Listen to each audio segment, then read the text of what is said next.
Satgas Marinir Ambalat 28 TNI AL masih menyelidiki dugaan tindakan spionase yang dilakukan oleh 3 WNA asal Malaysia dan Tiongkok.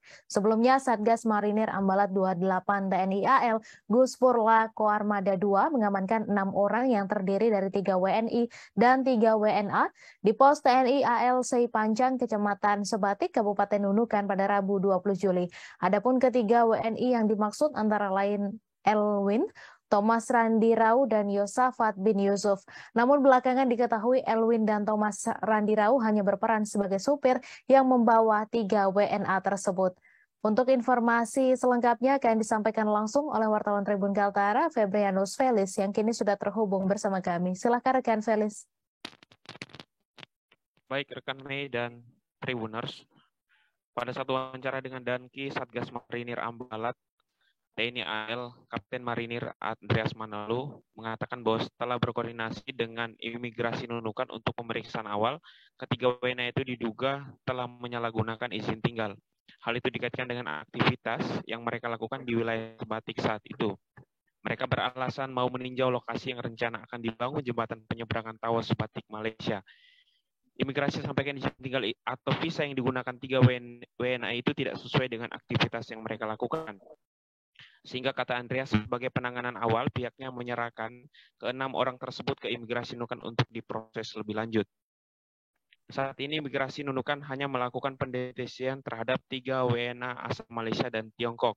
Terhadap 2 sopir yang merupakan WNI dilepas, sedangkan WNI bernama Yosafat diminta untuk wajib lapor di imigrasi Nunukan. Mengenai dugaan tindakan spionase oleh 3 WNA tersebut, Andreas menuturkan pihaknya masih harus mengumpulkan sejumlah bukti-bukti terlebih dahulu. Kendati begitu, dia mengakui bahwa pada saat personel Satgas Marinir Ambalat melakukan pemeriksaan handphone, ada sejumlah foto kompleks militer yang ditemukan pada galeri milik warga Tiongkok. Diduga ada 10-15 foto yang sebagian besar berhubungan dengan kompleks militer. Foto itu diambil sembunyi-sembunyi.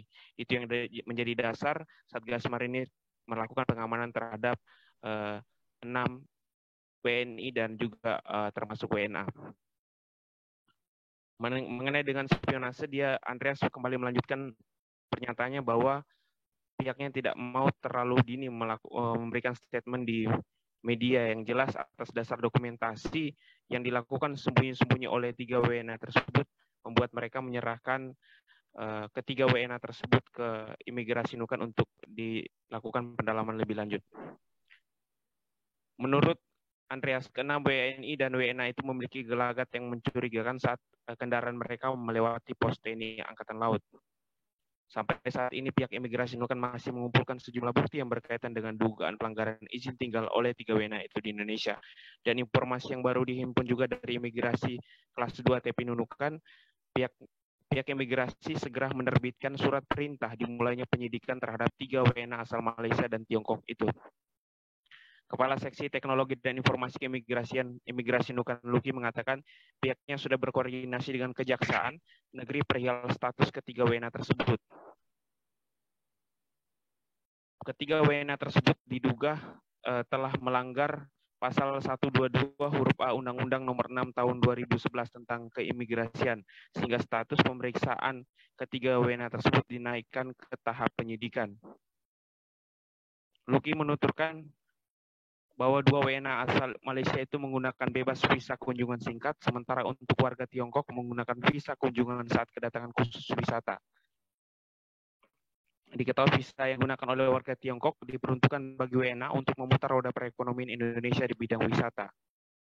Saat ini ketiga WNA tersebut masih diamankan di ruang detensi imigrasi Nunukan, sembari itu menunggu imigrasi Nunukan menerbitkan SPDP. Sehingga ketika sudah dimulai penyidikan, maka akan dilakukan penahanan ketiga WNA tersebut di lapas Nunukan. Mengenai Yosafat yang juga merupakan WNI berdomisili di Tarakan, yang diduga telah mengajak ketiga WNA itu masuk ke Indonesia melalui Kabupaten Nunukan, pihak imigrasi Nunukan sampai saat ini melakukan penyelidikan lebih lanjut untuk membuktikan apakah Yosafat telah melanggar pasal 122 huruf B atau tidak. Ketika tidak terbukti, maka akan dilakukan pemeriksaan lebih lanjut mengenai dugaan spionase tersebut. Demikian laporan sementara dari Felix Kalimantan Utara, kembali ke Medi Studio. Terima kasih Felis atas laporan Anda dan Tribuners. Wartawan kami juga telah menghimpun wawancara dengan Danki Satgas Marinir Ambalat 28 TNI AL. Berikut tayangannya untuk Anda.